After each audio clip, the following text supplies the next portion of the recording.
Welcome everyone to the session 4 of the conference on rethinking nature and society in Latin America. Today we will talk about politics and policy. If you are watching us by YouTube, please use the comment function to have questions there, and they will be brought to the chair. And please remind me that the next session, which is next Friday, will have a webinar format instead of this format. And so you will have to register. And it's going to be a roundtable on the politics of nature, resilience, and development with Alberto Acosta, Ben Orlov, Eduardo Gudinias, and Susana Hedge. And then a keynote address by Marina Silva. And there will be simultaneous translation to Spanish and to Portuguese on the first panel. So please register yourself for this last iteration of this conference.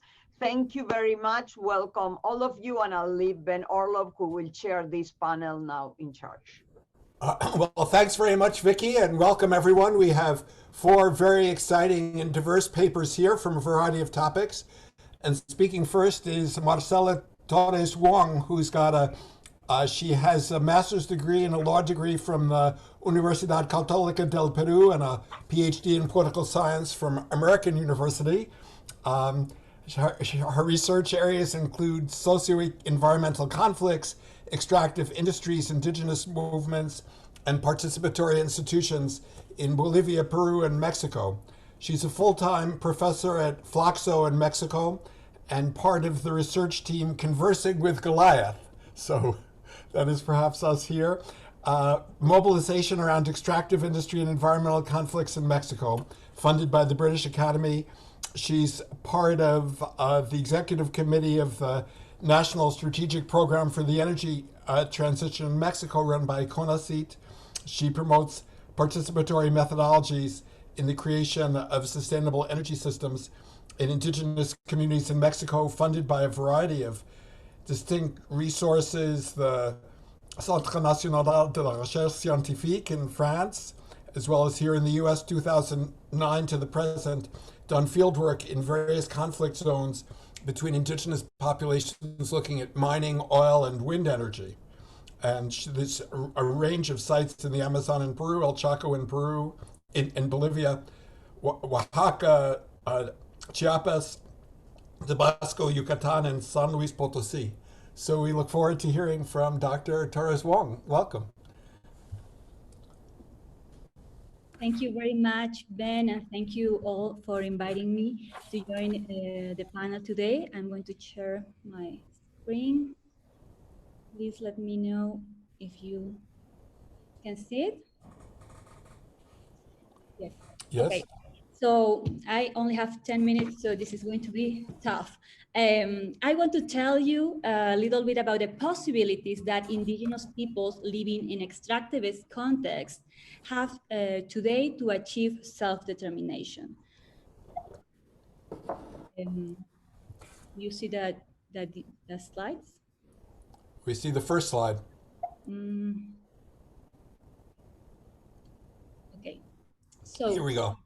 Good. Indigenous, the Article 10 of the UN Declaration recognizes the right to self-determination to indigenous peoples, and this means, among other things, that these populations have the right to freely pursue their economic, social, and cultural development. Ideal definitions of indigenous self-determination envision indigenous development as taking place within ancestral territories and according to indigenous cultures.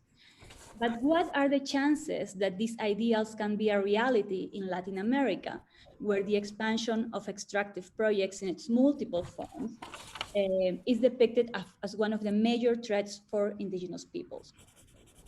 As most of you know, prior consultation is the model shaping the relations between indigenous peoples and the state in the last years. And the objective of prior consultation is to grant indigenous people control of their development by preventing impositions. According to prior consultation, all indigenous people need to be consulted before any project is attempted in their lands. I've been researching the outcomes of prior consultation in 3 different countries, Bolivia, Peru, and Mexico since 2014. And what I found is that, well, these are the presidents that have been in the countries during these periods. In Peru, we have many more. And if we included 2020, we have 3 more, but that is another discussion. So I've been researching this for all over this period. And what I found is that I expected to find better outcomes, and with better outcomes, I mean that indigenous people have an influential voice in policy making, in decisions over their territories in Bolivia, because the government has a more progressive legal design of the prior consultation, right? But what I found is that all prior consultations end up in acceptance of projects, including controversial mining and oil projects. And I also found that indigenous division generally follows their participation in prior consultations. Then why? And I'm going to go through this very fast. Well, as Levizia Murillo already told us, institutions in Latin America are not born strong, and this is what I found in prior consultation. Corporations and state actors retain power to influence the outcomes of prior consultation. These procedures are unevenly enforced and are designed to obtain consent, not rejection. That's what a lot of scholars have already documented. I also found, however, that only a small portion of indigenous peoples are in conditions to be the radical environmental defenders portrayed in indigenous discourses, in international discourses, because many of them live in extreme poverty conditions and participate in prior consultations in the hopes of having access to economic resources. Then, and I include myself in indigenous activism because I began this research as an indigenous rights lawyer in the Peruvian Amazon fighting against oil companies. We demanded the government's prior consultation because we thought this could be a tool for disenfranchised indigenous populations to have a voice in indigenous politics. However, I find that this model has structural limits because most indigenous populations are in urgent need of economic resources, and corporations and states have those resources. So I find that David is not beating Goliath through prior consultations. And many scholars, including myself, are critical of making of prior consultation the core of indigenous activism. I think that that some of the responses by indigenous rights activists are still focused on prior consultations, right? They are still demanding free, prior, and informed consent. A sector of indigenous organizations are resorting to their own autoconsultas or self-consultations, declining their participation in state-led prior consultations. However, these responses are still centered over prior consultation, which is something that I'm criticized in this presentation. Not all, I mean, I find some variation in the outcomes of prior consultation. All consultations say yes, end up in yes, acceptance of projects. However, some indigenous groups are able to negotiate significant compensations, economic compensations, through prior consultations. And these negotiations take place with more intensity in Bolivia. As Faletti and Rio Francos already demonstrated in 2018, prior consultation in Bolivia is a case of institutional strength because it has the high levels of enforcement, the efficacy, and the legitimacy, as opposed to Ecuador. And I find that this is more visible in El Chaco region, where all the gas reserves of Bolivia are found, and which is inhabited by the Guarani people. And now I want to tell you about the possibilities of self-determination through the model of prior consultation, and then I'm going to finish with another model that I found in Mexico. So what is the best case scenario that I find for indigenous peoples using prior consultation? I look at the case of the Guarani, as I already told you, because they say yes to gas extraction. They know they cannot say no, but they negotiate resources. And they have achieved a couple of other things. In 2015, when I visited Chaco and I interviewed some NGOs, NGO employees, they told me that not all Guarani communities benefit in the same way from prior consultation. And some organizations are using the oil resources or the gas resources more effectively. So last year, I started looking at the case of the captaincy of INGRE, La Capitanía de INGRE, that's the way the Guarani organized through captaincies, capitanías. And these capitania have been using prior consultations since 2012. What they have accomplished through this model of that I call self-determination based on prior consultation and gas revenues is that, well, the Guarani communities the Guarani leaders have direct access to extractive revenues to prior consultation in the form of economic compensation, and use these resources to strengthen their political organization and also to execute in development projects in their territories. They also have a system of indigenous environmental monitoring in which all companies pay Guarani monitors to supervise their operations. In addition, they have been able to resist counter reforms to prior consultation attempted by the Morales government in 2015. However, I also found some disadvantages of this model.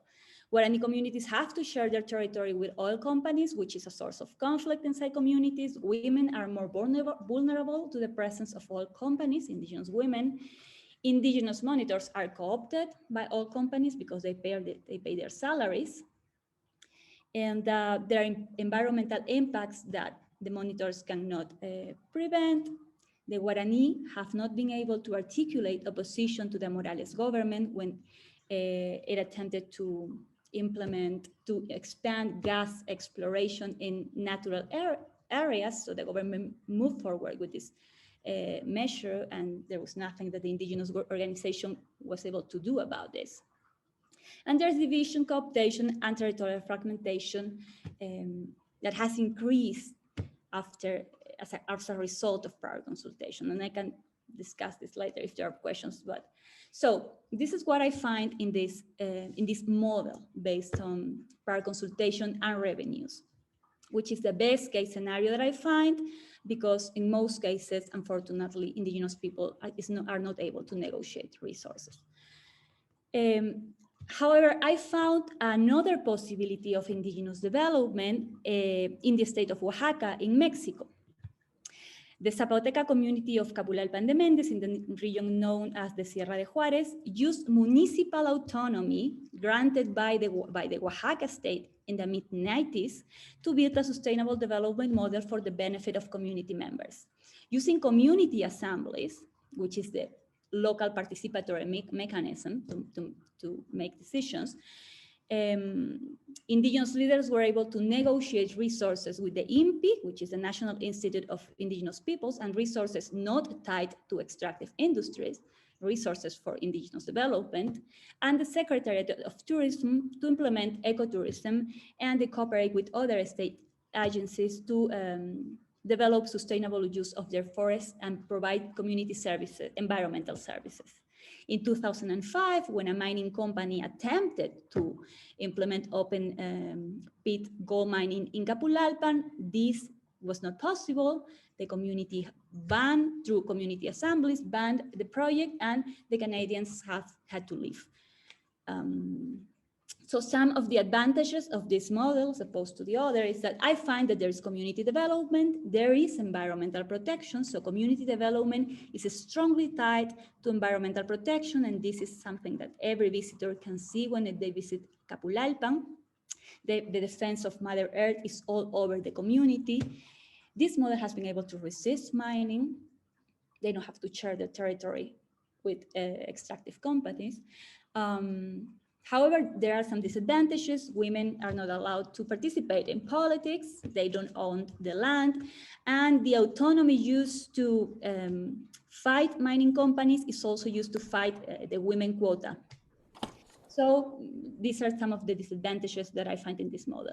The similarities, well, they have strong autonomy discourses, function and political organization, and economic resources. And the difference, the type of instrument to affirm autonomy is different, and the type of economic resources for development is different. So I'm already finishing.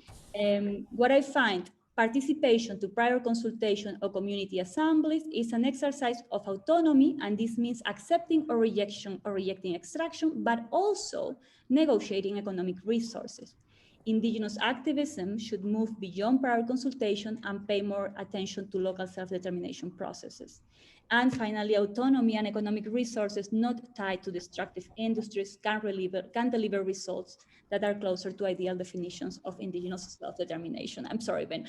Thank you. No, thank you. Thank you so much, Marcela. And fascinating case and contrasts. Interesting. It'll provoke a lot of discussion, I think. But we'll continue through the other presentations and then have the fuller discussion at the end. So who's coming now is Isabella Alcañiz, who's an associate professor and in fact associate chair in the Department of Government and Politics at the University of Maryland. She's currently a fellow at the Center for Democracy and Civic Engagement, faculty fellow. She studies the politics of climate change, social inequality, disaster policy, and gender, with a focus both on Latin American Latinx residents of the US, widely published in a number of leading journals: Global Environmental Politics, Journal of Cleaner Production, Latin American Research Review, World Politics, and her book, Environmental and Nuclear Networks in the Global South, How Skills Shape International Cooperation, was published by Cambridge University Press. So Dr. Alcañiz, the floor is yours. Thank you. Thank you very much. So today I'm going to present on work in progress that I'm working with Agustina Giraldi, a professor at American University. And as you can see in the title, which I apologize is a mouthful, we're interested in how international funds for environmental protection goes from the international level, from international donors to the subnational level, going through the national governments. And we examined this in Argentina, Brazil, and Mexico. So our research question is, how are international funds to fight climate change and environmental degradation at the local level distributed to subnational beneficiaries?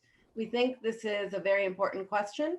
We see that the fight against climate change increasingly is connecting the global to the local. And we see this chain of international donors, international organizations, national governments, and subnational governments as a critical one to address environmental degradation and climate change. The international donors, the one that we study here, which is the GEF, but also others, typically request matching funds from national governments to support local environmental protection. That is, national governments have to contribute funding as well. And we're going to leverage this matching fund model in our research design, and I'll talk a little bit more about it later.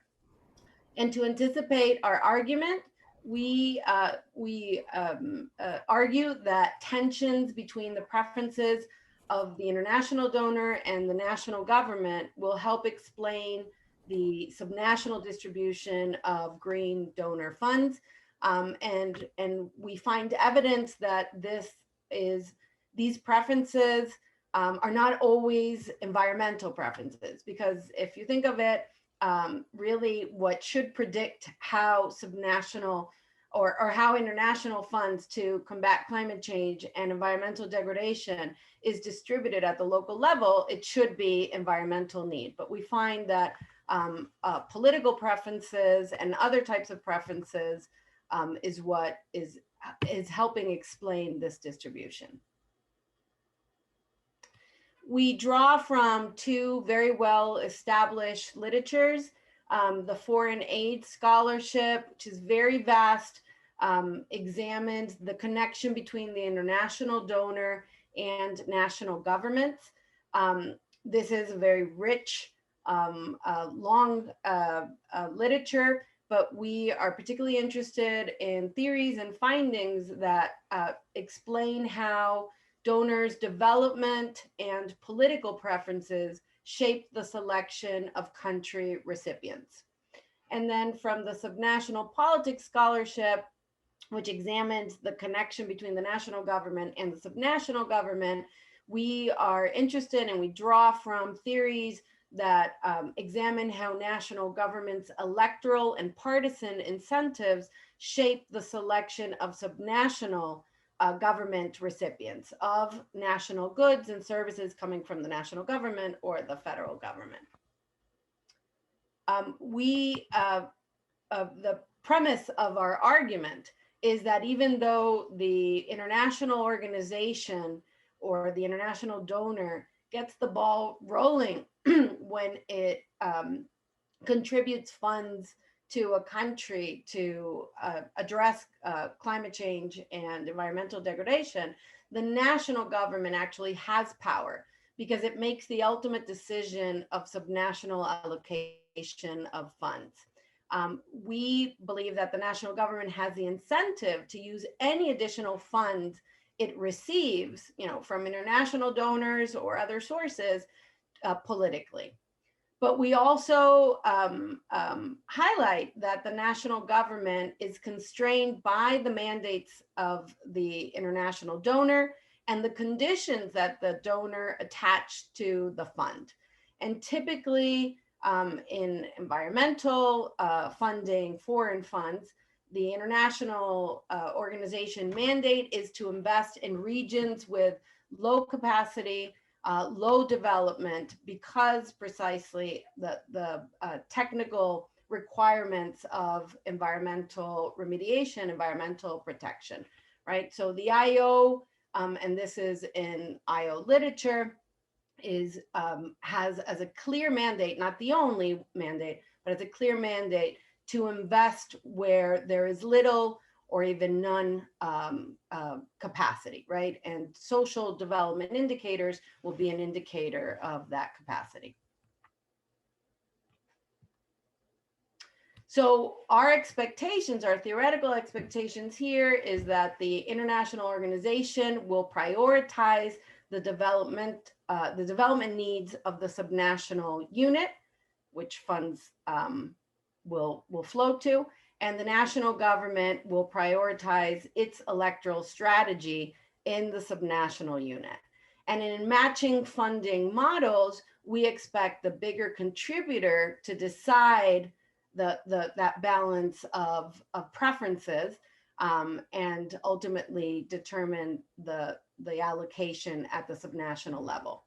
And we see our research as explaining this overlooked link between international donor and subnational government, this connection, which there is not that much research. So why are we interested in Argentina, Brazil, and Mexico? As we are interested in multi-level distribution of environmental aid, we chose three federal countries of Latin America. They also happen to be top recipients of environmental aid between 1990 and 1999, which is the first decade of the Jeff organization, which is where we get our data. I'll say a bit about the Jeff in a second. Brazil and Mexico were third and fourth in terms of largest recipients of environmental aid in the world, surpassed only by China and India. Argentina, which of course is a smaller country, was still number 8 on that list. There are many reasons why Argentina, Brazil, and Mexico are of interest to international green donors. It goes without saying that the Amazon rainforest is a major draw and a major source of interest and donations and international resources, but also these countries have had some major crises with air pollution. Especially Brazil and Mexico have very large populations, so demographic pressure on the natural environment is enormous. These countries also experience severe water insecurity, especially Mexico and Brazil, famously or infamously, both. But also Argentina has vast coastline, so international waters, which is an area of great interest for international organizations with an environmental mission, makes Argentina a critical case. All three are very biodiverse, rich countries, and all three are major energy and agricultural producers.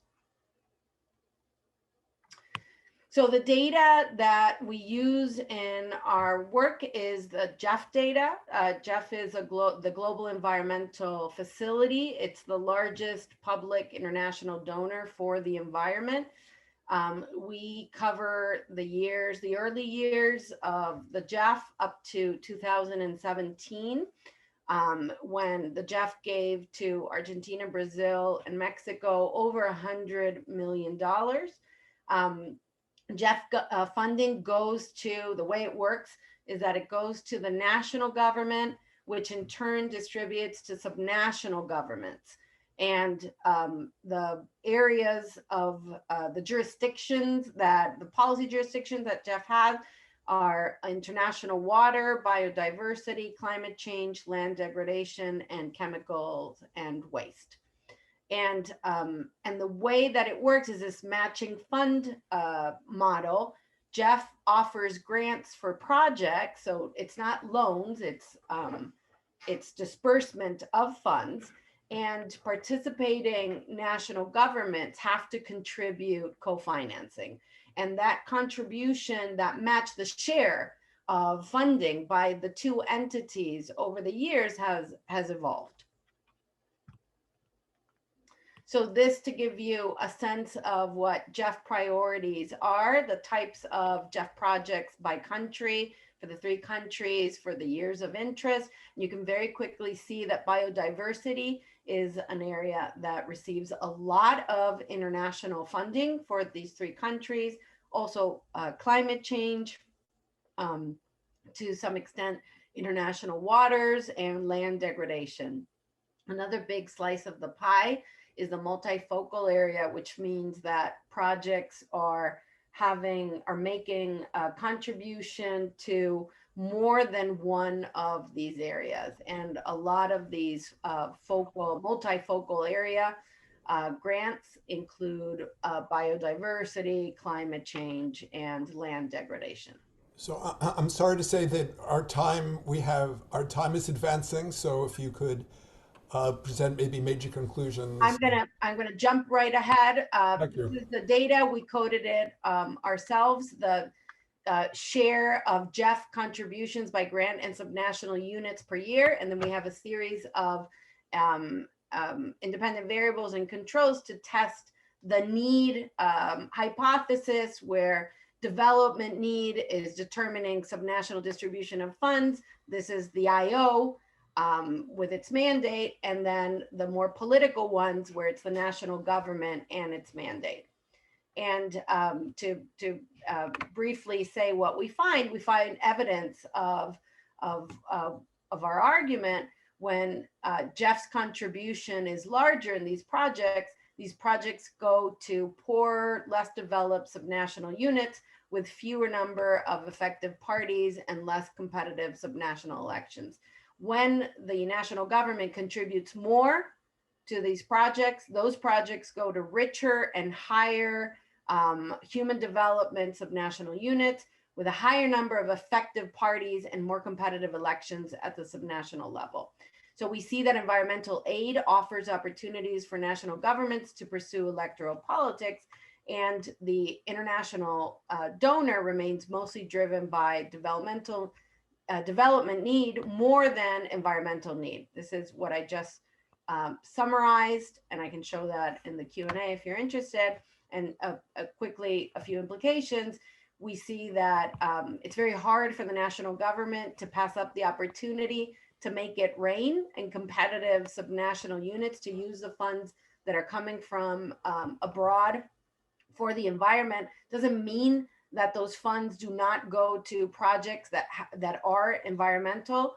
In nature, it's just that the choice of the unit is political. We find this in Argentina, Brazil, and Mexico. We used a fixed effect model, so we're confident on our findings. And our main policy recommendation is that as international donors require greater buy-in from national governments, which is a trend across international organizations, asking national governments to match more, to put more resources.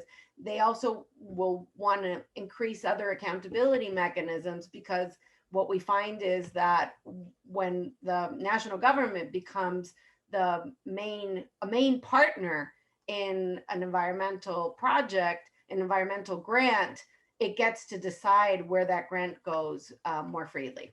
So thank you. That's all. Let me stop share. Well, thanks very much. We're also, it's interesting relations of this in the previous paper, different kinds of settings, but certainly a variety of mechanisms with a variety of consequences that we're seeing.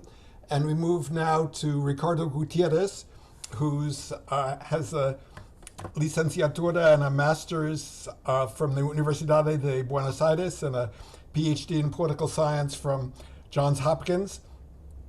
He's currently professor at the School of Politics and Government at the National University of San Martin, principal investigator of CONICET. He researches and teaches environmental problems and policies, Argentina and Brazil, is published in many journals, Governance, Ambiente y Sociedade, Journal of Environment and Development, Gestión y Política Pública.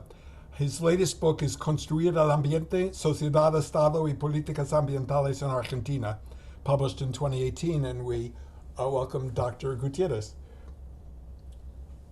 The floor is yours.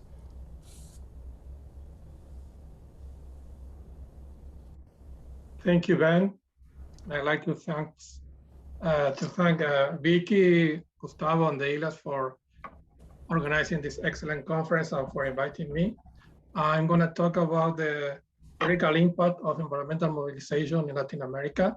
My presentation is based on a draft chapter for a book that Isabel Alcaniz, here present, and I are just trying to finish.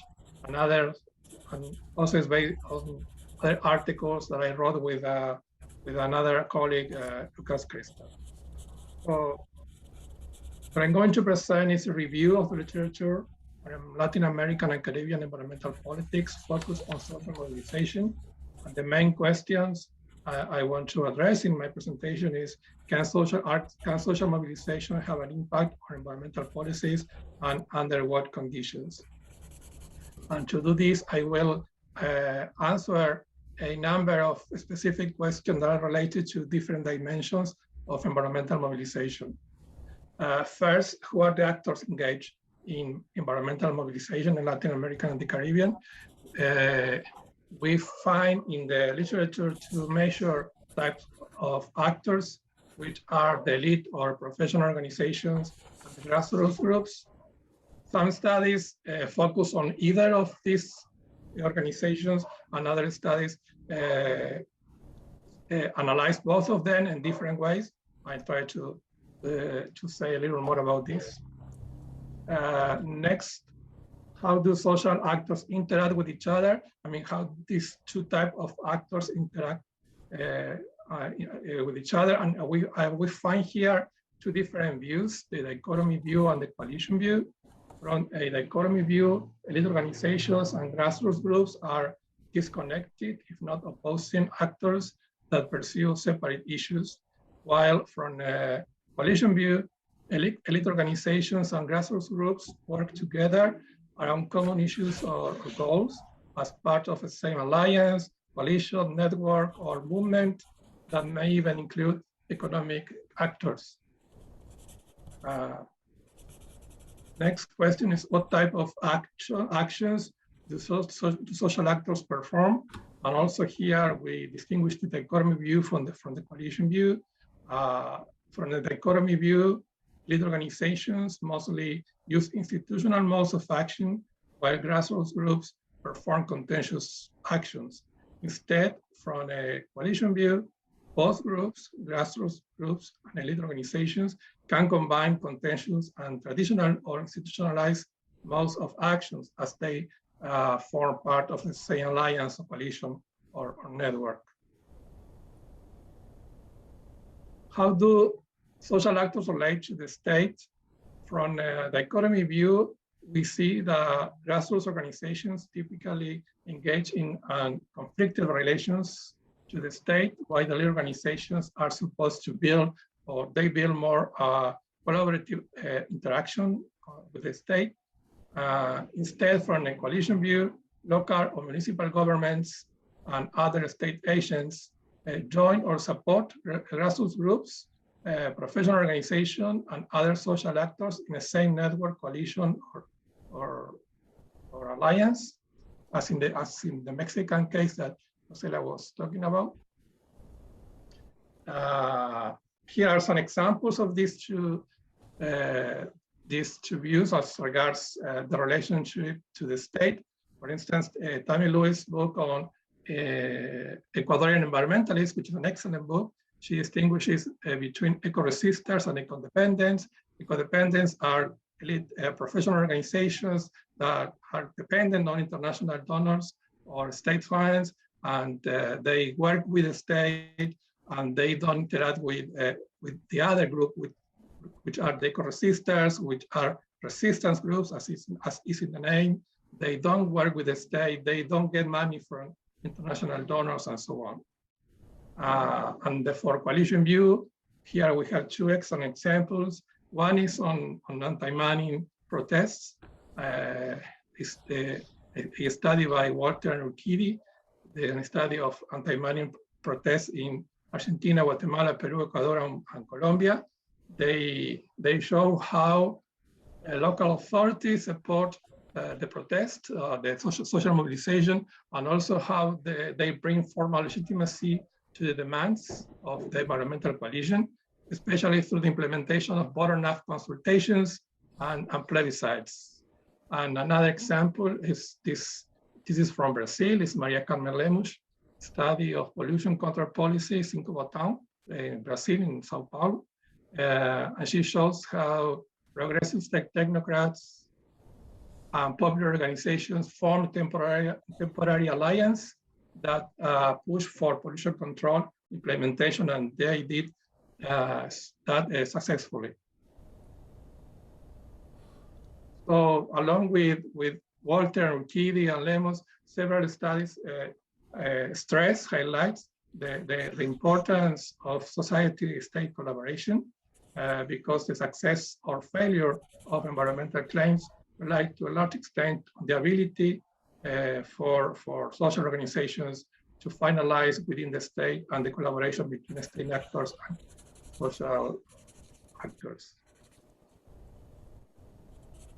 Who wins and who loses? This is maybe the most difficult answer in the literature, because it's not the distribution of cost of benefit is not analyzed specifically or explicitly by much of the literature, but there are some good works on this issue.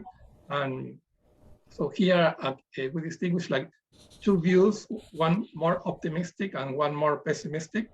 The more pessimistic view is related to the environmental justice approach, the political ecology approach, maybe the environmentalist of the poor approach, depends on the authors.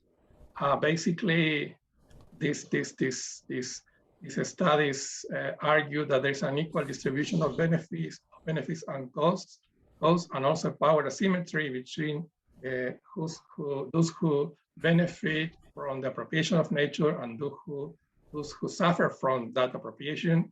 And so there are winners, typical winners and losers.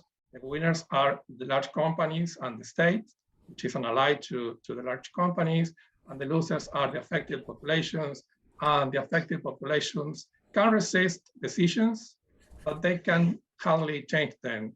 So and that is why I see these studies and this approach a little more pessimistic.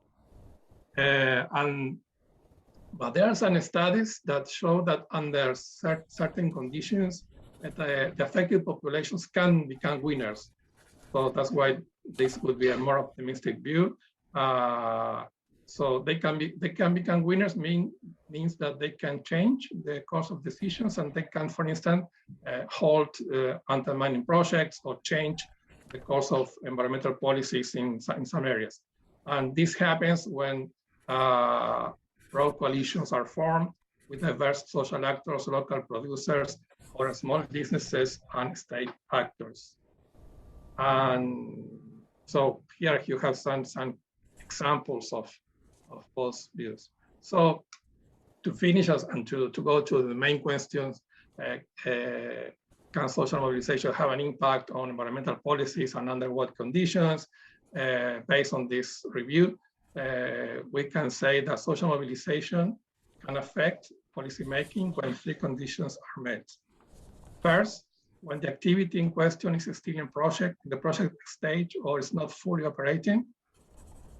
Second, when that activity collides with economic activities entrenched in the local population and the mobilization against it is articulated with economic interests that could be affected by the proposed operation.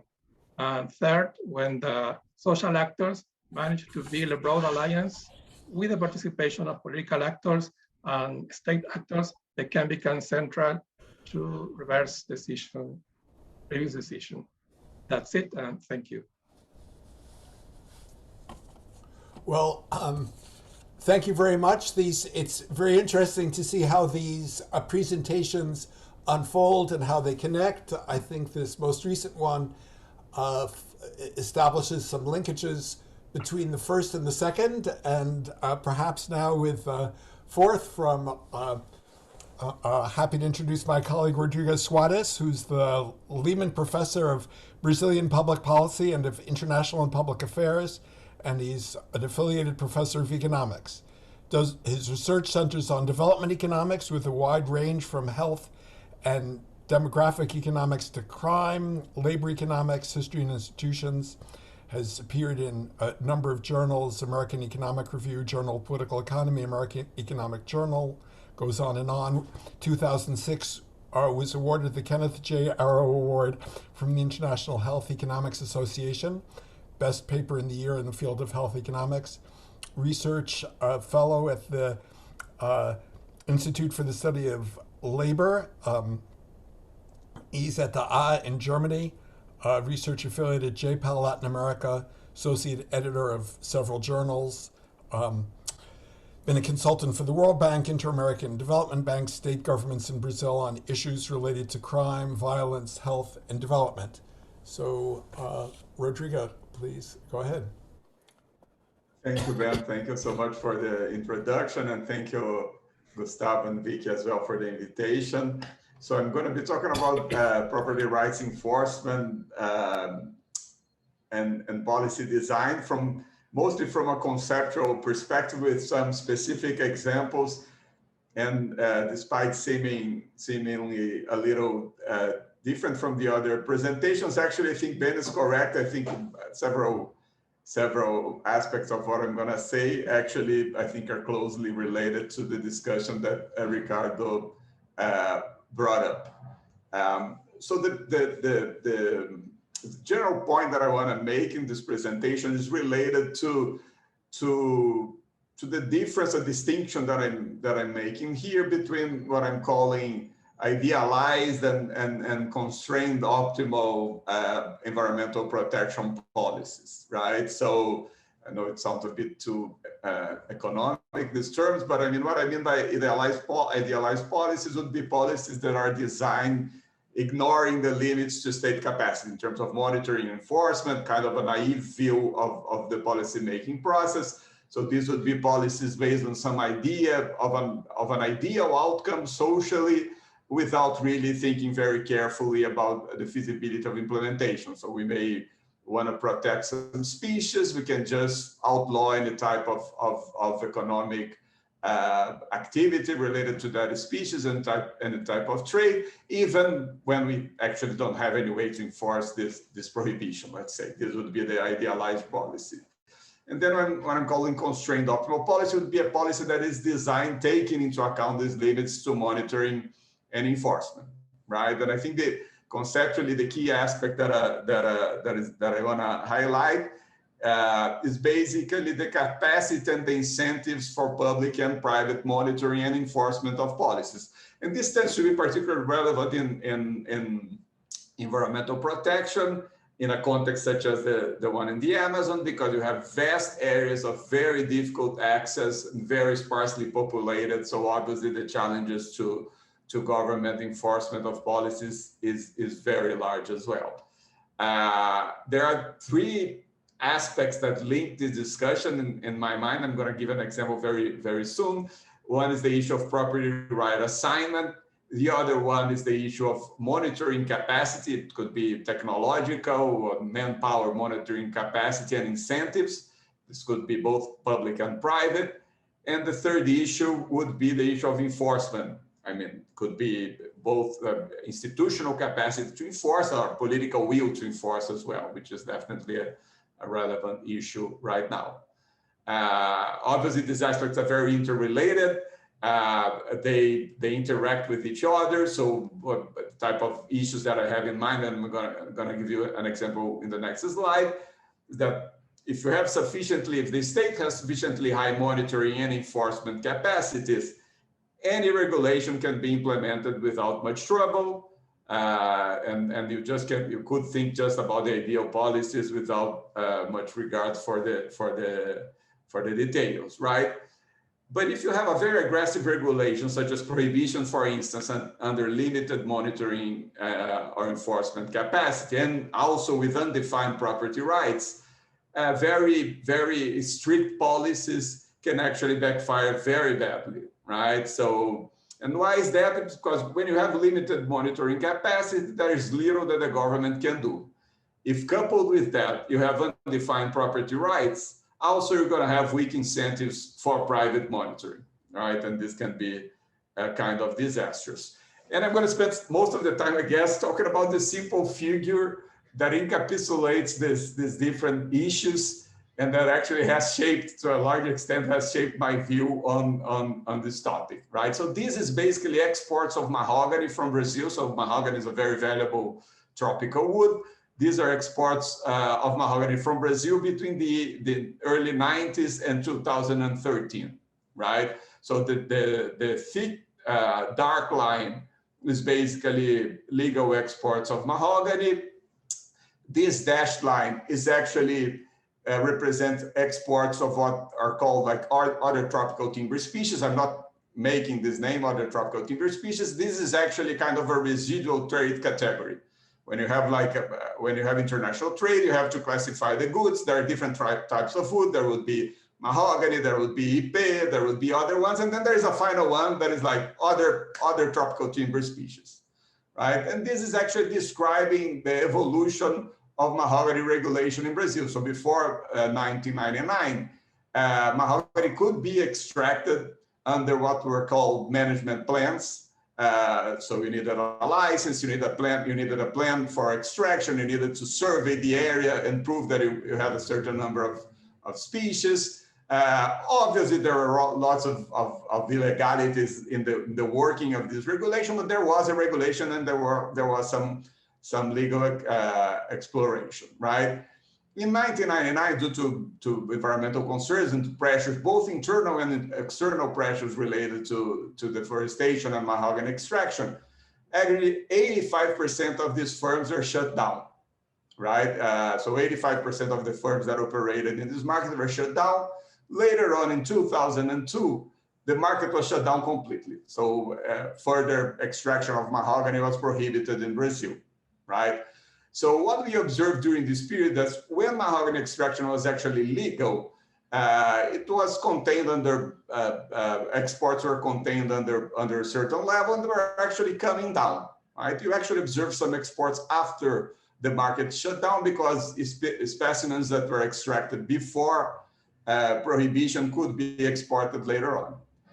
But what we observed, I mean, as soon as the more aggressive restriction on the market kicks in, is that you have these exports of this random residual category that just skyrocket immediately, right? So it's not difficult for you to guess that these were basically dominantly disguised mahogany exports. So this was actually mahogany being exported as another species, exactly because of the limited state capacity at that point, right? So the dotted line that I have here is basically the sum of these two series, which, I mean, I cannot claim unequivocally that is 100% mahogany, but it's very likely to be dominantly mahogany after prohibition, right? And there's a lot of research showing a lot of evidence that that was very likely the case, and there's also a lot of anecdotal evidence of people on the ground also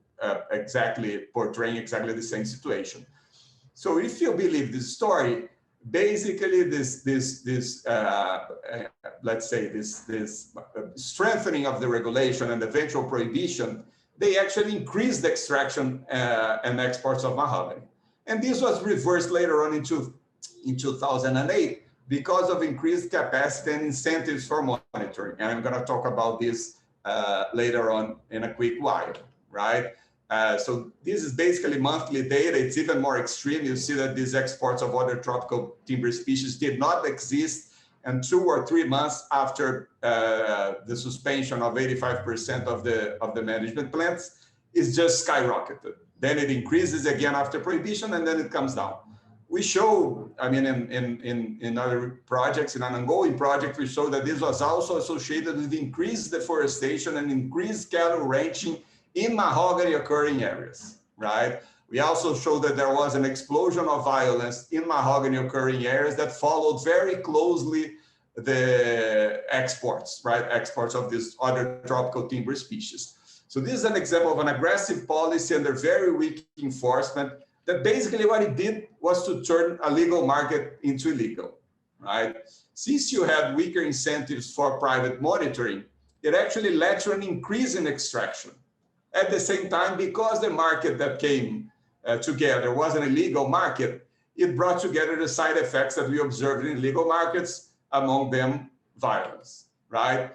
So up to 2008, this was a disastrous policy for any dimension, right? The very resource that we wanted to protect was harmed, and we had side effects associated with violence and deforestation and other problems, right? So the point is that the policy design really has to take very seriously into account the monitoring and enforcement capabilities of the state, right? And to the extent possible, to try to incentivize as well private monitoring when the government capacity is limited.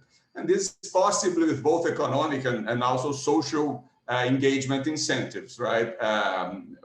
Everything could come together. So let me talk, I know I'm running out of time. I'm going to talk very briefly about the 2008 reversal that also illustrates these points, right? So the 2008 reversal that we saw there is actually a combination of both technology and policy. So there was increased monitoring capacity starting in 2004, include satellite remote sensing, but there was limited enforcement in the few years that followed. Then it started in 2008, the Brazilian government started to impose much harsher sanctions on rural establishments in some priority municipalities. And the important part of this design is that actually sanctions were imposed on establishments, on farms, based on municipality outcomes, right? So if municipality level of deforestation increased across certain thresholds, all of the producers in the municipality would be punished. And this actually created incentives for private monitoring. So there was a package of policies with different dimensions. One example is that, for instance, access to rural credit became conditional on environment requirements at the municipality level, right? And Juliana Assunção and other environmental researchers in Brazil show that this actually had a major effect on reducing deforestation, right? So technology coupled with a smart policy design can actually go a long way in this story. And the last point I wanna make is that also something that comes together with this discussion is that seemingly minor changes in the design of regulations to the extent that they may affect private monitoring, they also can have substantial effects, right? So I'm going to just discuss very briefly this recent work by Albuquerque and Pucci. They are two PhD students here in Brazil doing a very nice work. And they basically analyze a bureaucratic change in the regulation of gold in Brazil. And it's basically a change in 2012 where miners still needed licenses. They still needed to prove the origin of the gold that they extracted. But what are called the first buying stores, which are basically the stores that buy raw gold and bring it into the legal market, from that point on, they became exempted from keeping records of this proof of origin. So before they would just file a proof of origin, they would have this on their files and that was it, right? And that single step was eliminated, right? What this did in the end was actually to reduce the incentives for private monitoring because these first buying stores were not liable anymore for the origin of their gold, right? Or the gold that they bought. This meant that actually gold laundering became much easier, meaning illegal gold to come into the legal market, right? And to seem legal. And obviously, it's much more difficult for the government to monitor miners that are walking around and are spread over vast areas than to monitor these first buying stores, which are basically a handful of stores, right? I mean, not a handful, but a limited number, right? It's not that hard. As a result, what Albuquerque and Pucci show in their research is that illegal gold mining, deforestation, and violence increase in protected areas. And this is basically like a bureaucratic change. I mean, the actual requirements for gold exploration didn't change. You just changed the bureaucratic requirement of who should keep records, right? And this really affected incentives for private monitoring in a great extent. So I'm going to stop here, but I think there is this idea implicit in this that small changes in policy, even in tax policy, by creating incentives of private monitoring along the production chain can also go a long way in terms of helping curb these illegal activities and also through that increase environmental protection. And I apologize for going a little bit over time. Thank you.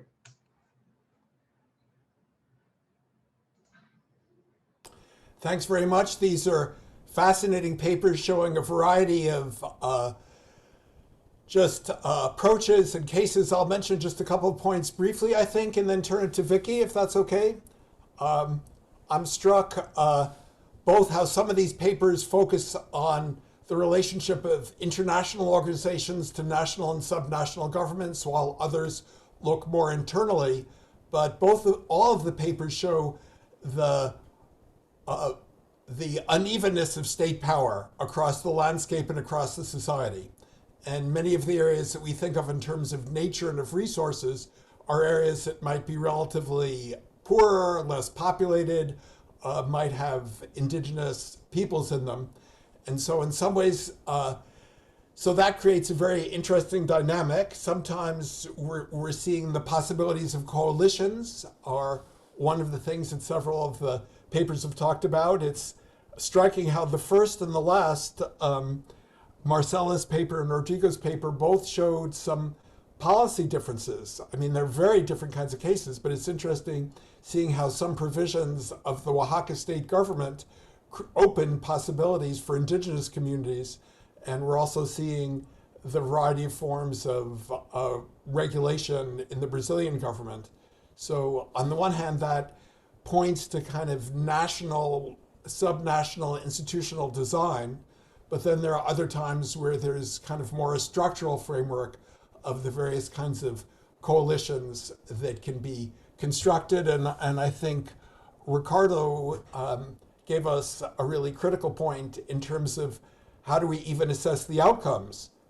We can either look to see enduring inequalities and injustice, or we can also see surprising spaces for redistribution of power, even if not as complete as we might wish. So this really maps out a number of interesting questions, and I think in a way brings together issues of territorial and social and political and even cultural, multicultural governance. So thanks for these 4 excellent papers that enter into, it wouldn't be dialogue, it would be quadrilogue, but Vicky, no doubt will establish an order here. Yes, I mean, I agree. These are fantastic presentations and papers.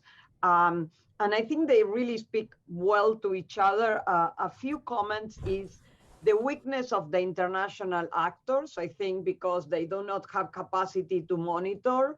And honestly, they do not have so much local accountability. I'm not sure it's so bad. And I think that's clear in the relative weakness of prior consultation that Marcela signal, which is based on ILO 169, and on the presentation of Isabella of how the preferences of international donors are different from domestic actors. But what's particularly interesting to me, in contrast with papers from prior panels, like for instance, Leticia Merino talk about the subsoil being much more under the control of the national government, and yet Marcela showed a case of successful resistance to mining extraction. What seems to me is, what is the cost of those successful cases?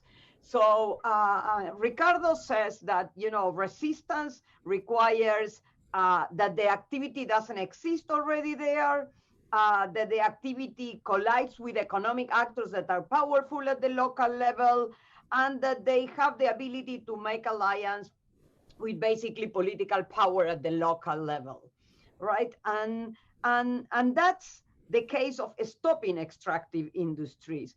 But I think it speaks very nicely with Marcela in the sense that she shows that what's crucial is this non-democratic community, right? And I think there's an important trade-off there. The power of this indigenous community and the usos y costumbres is really that it's not democratic. And the contrast in the way they treat the woman and the way they treat those who do want the mine because they need it for economic survival is crucial. And I'm curious about how you think about those trade-offs in the success and the power. And this is also a community that's successful in preventing the negative externalities that Rodrigo mentioned. I mean, the paper is not here, but Beatriz Magaloni presented another paper on usos y costumbres, also bringing down violence levels. So certainly the problem that Rodrigo mentioned of illicit activities is also dealt by these profoundly non-democratic communities. So here, especially in light with Isabella's, the incentives of democracy is to give to your allies. I mean, it seems to me that there is a tension here between conservation and democracy that I would like to hear what your reactions are.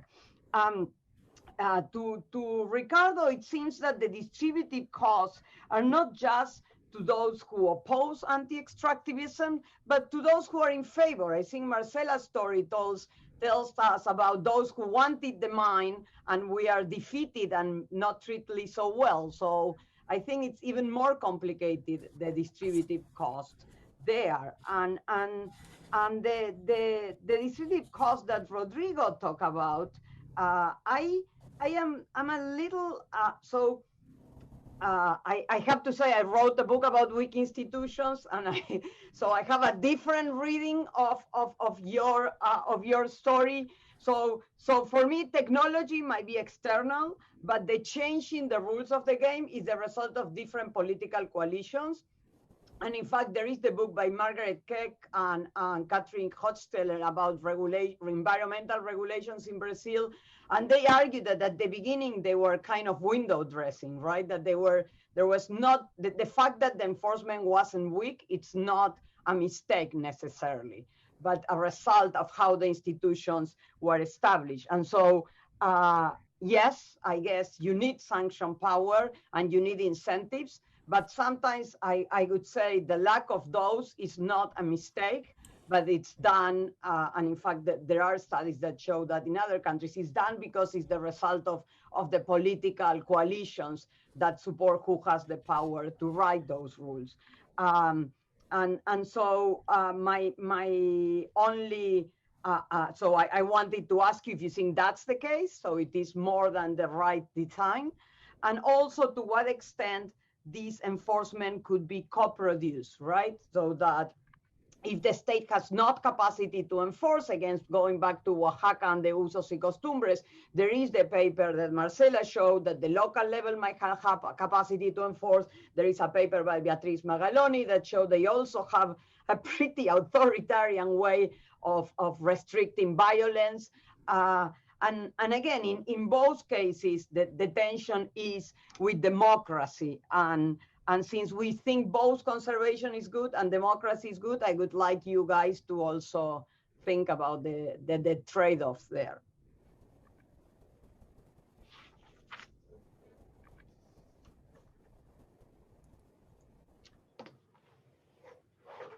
So you're inviting the speakers to respond, and then we'll maybe take questions from the chat, or? Well, I can, if you want, see? Sure. Yes, well, exactly. The traditional ruling in Oaxaca, it's a trade-off, and I've seen it in different parts of Latin America, and people researching indigenous communities know that what makes them strong is this unity and cohesion that comes at the expense of sometimes violating individual rights. But I think that, and this is beyond this discussion, I think that the resource providers in the form of the INPI and the Secretariat of Tourism could have done a better job negotiating these terms with the indigenous leadership. And there is no interest in this subject, in the women subject, as I said, because I've seen in other parts, in the Amazon, for example, with the rights of women are violated, but you have an NGO that it's a potential donor, and you know that the NGO wants women participating in politics, and the leadership have to sometimes align to these values. So I think it's about negotiation between resource providers and the community leadership. I don't think it's an unsolved dilemma, but well, I'll stop there.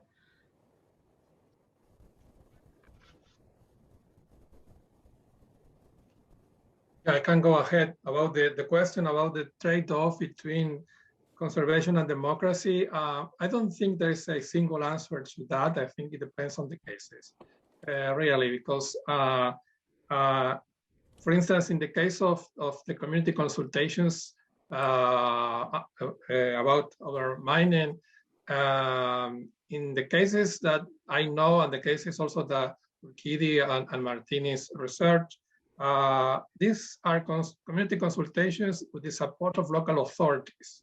And actually, with local municipalities do is just they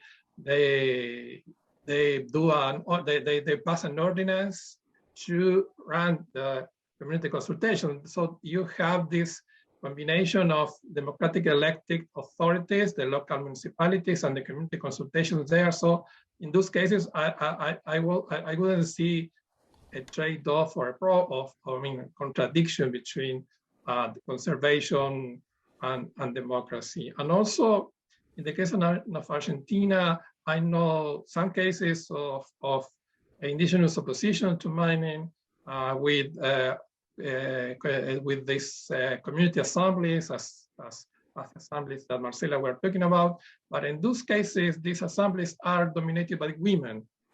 So again, it depends on the case. You can't say that all cases are the same, and in all cases you will find this trade-off. I think you have to be very careful about that.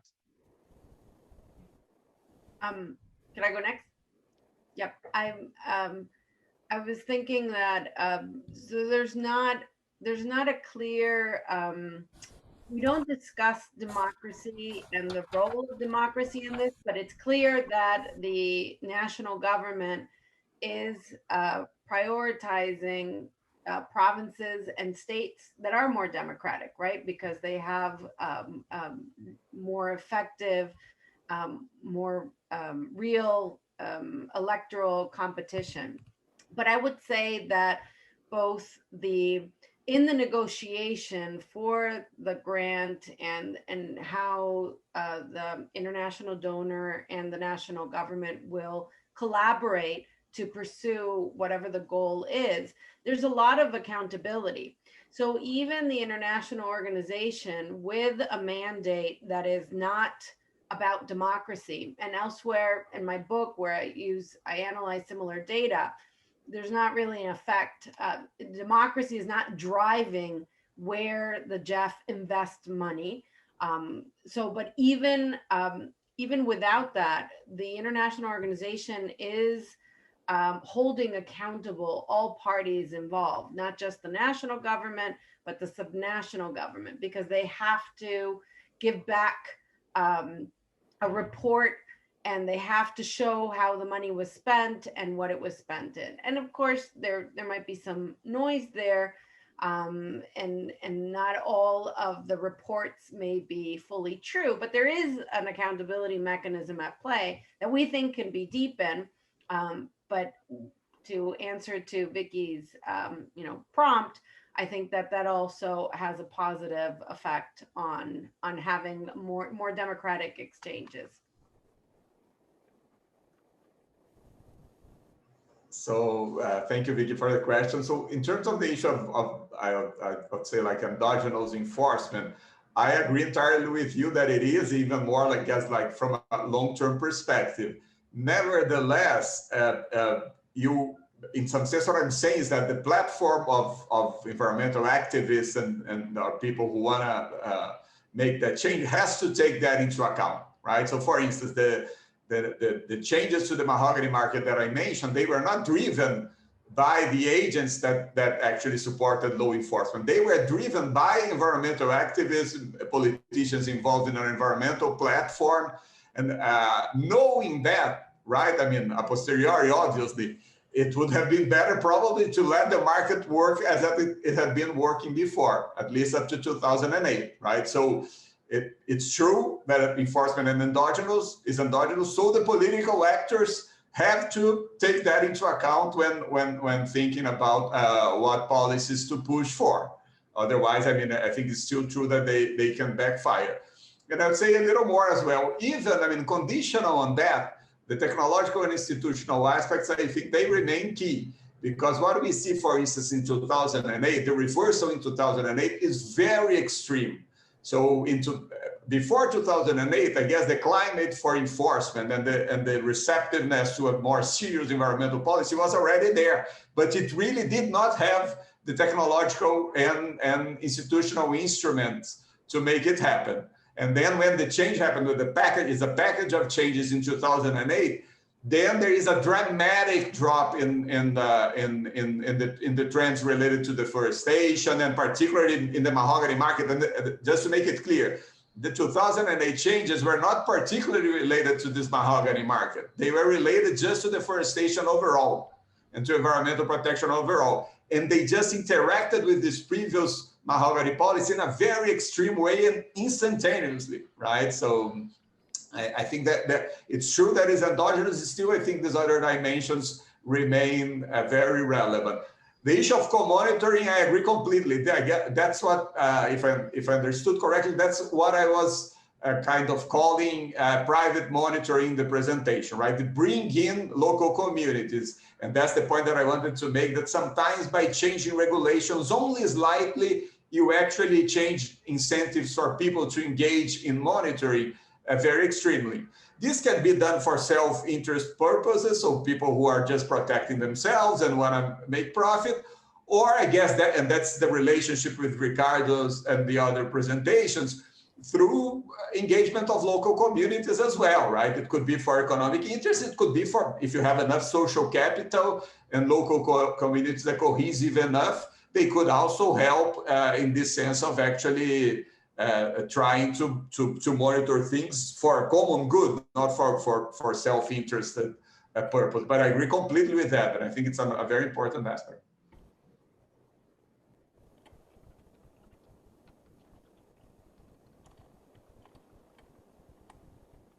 Any other question, comments? I think there are a couple of questions for Marcela in the chat. Yeah, I had a question about ecotourism in Oaxaca, because I got interested because it seems it's not only what is meant by that there and whether, you know, other types of actors come in, but this switch from you know, nature to culture. Ecotourism seems to involve both dimensions. And so I was wondering, I mean, in a more overt way. So I was wondering if you could speak to what is meant by ecotourism, and does that mean, I mean, I saw the marimba there and everything. Does that mean some sort of like putting on display these other cultural items that then need to be there in order for ecotourism to happen? And then what the dialogue there or non-dialogue there is between, you know, tourism of nature and tourism of these types of cultural materials, or we think of them in that way at least. Yes, thank you, Anna, for your question. Yeah, we find variation in indigenous communities using or pursuing ecotourism in Mexico, because Mexico has something that Peru and Bolivia do not have, which are resources for indigenous development in the federal budget. And in Peru and Bolivia, these resources are tied to extractive industries because of the economy. So Mexico has these resources, and promotion of ecotourism is an important policy in Mexico.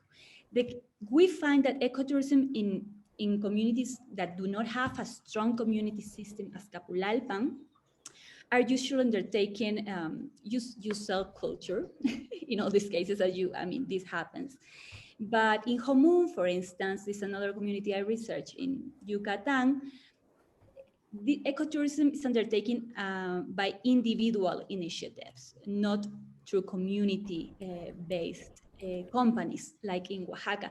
And this makes it different because when this is undertaken by individuals, proprietarios, right, not with that indigenous community, you see more folkloric aspects of culture, right? But in the case of Capulalpan, you see an alignment of the indigenous identity. They don't even speak Zapoteco anymore in Capulalpan de Méndez, and most of the usos y costumbres and the culture and aesthetic definition of culture have been lost.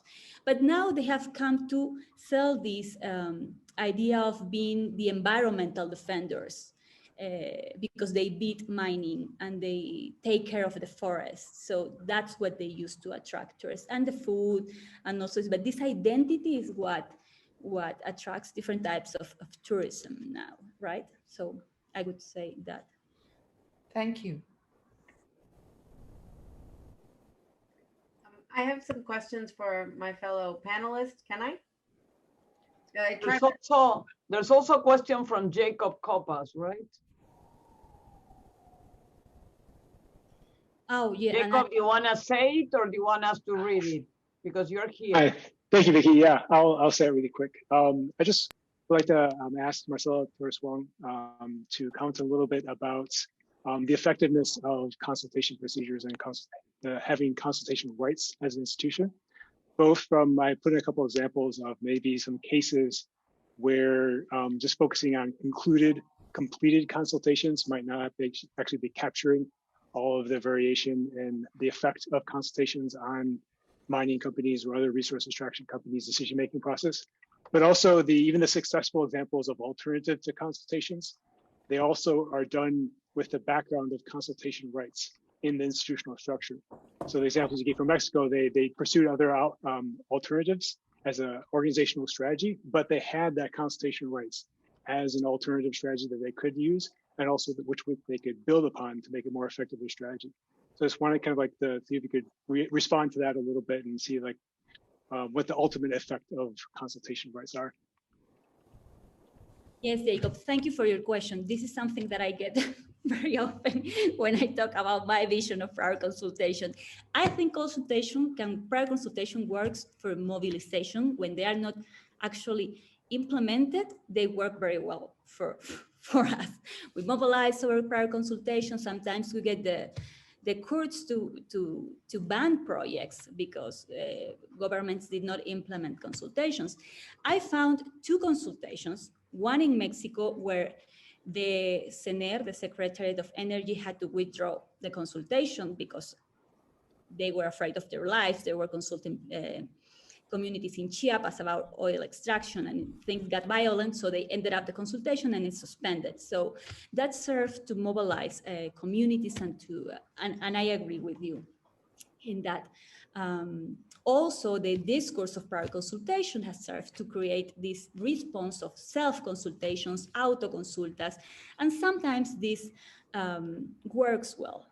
But part of my broader research that I'm undertaking now is that, why I advocate for self-determination processes, and I include a variation of self-determination processes. Capulalpan is one, the Guarani are another, and I find several others, is that we should focus on these processes that can deliver better outcomes instead of focusing on is prior consultation. Are governments implemented it well, better, according to international standards? Because I don't think that the fact that governments do not use international standards all the time is the reason why we have all these dissatisfying results in the concluded consultations. As I say, there are structural reasons behind this failure that activists do not. We don't want to acknowledge, all that, because of strategy and things that in most cases, most indigenous communities want to negotiate with extractive companies. And that is what I found, right? But well. Isabella, you wanted to say something?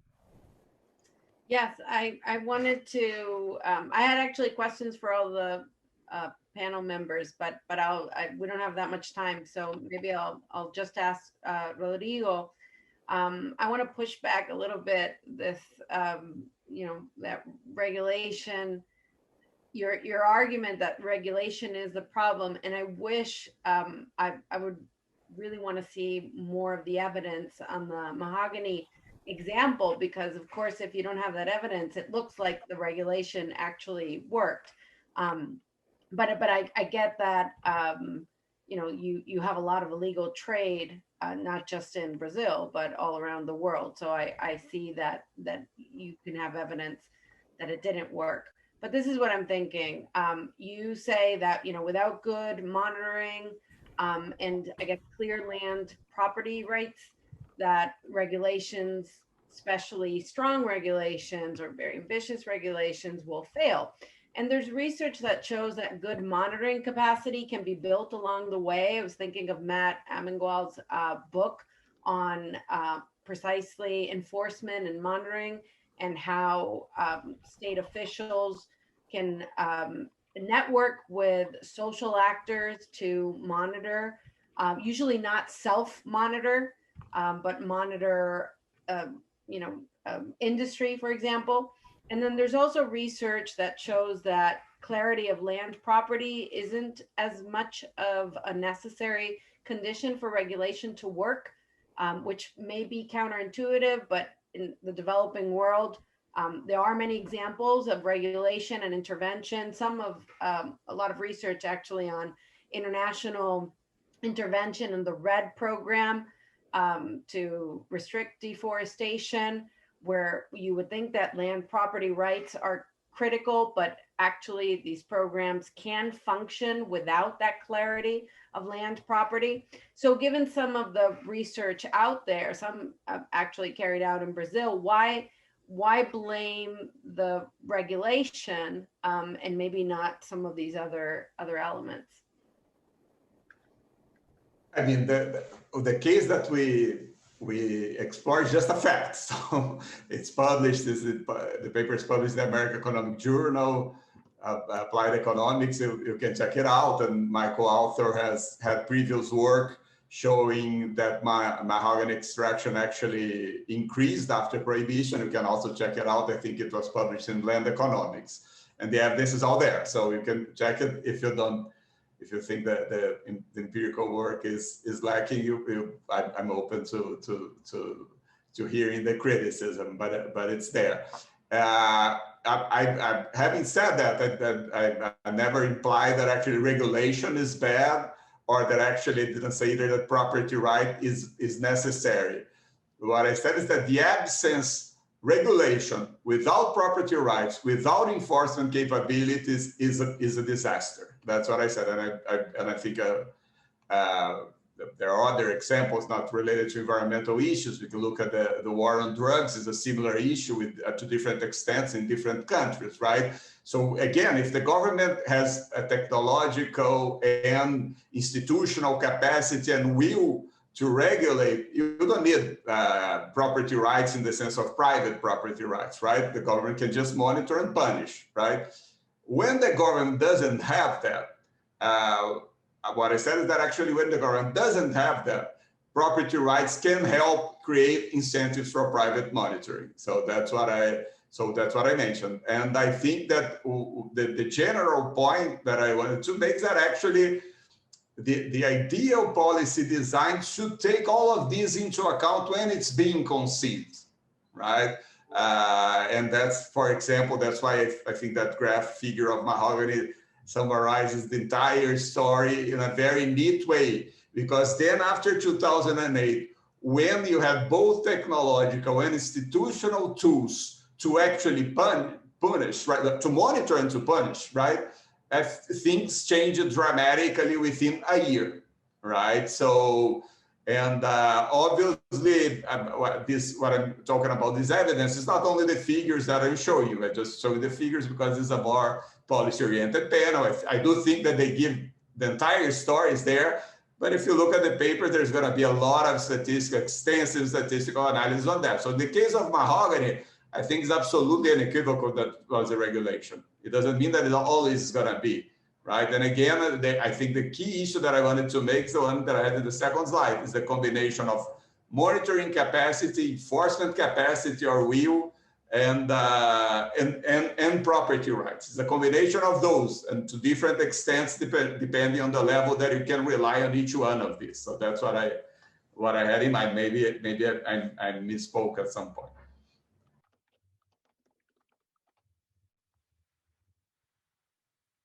Okay, I think we are reaching the end of our time. It's like 2:29, and I want to thank everyone for fantastic presentation and a very rich conversation. I think we will probably continue in further iterations of this work, and I want to thank Ben for being a fantastic chair.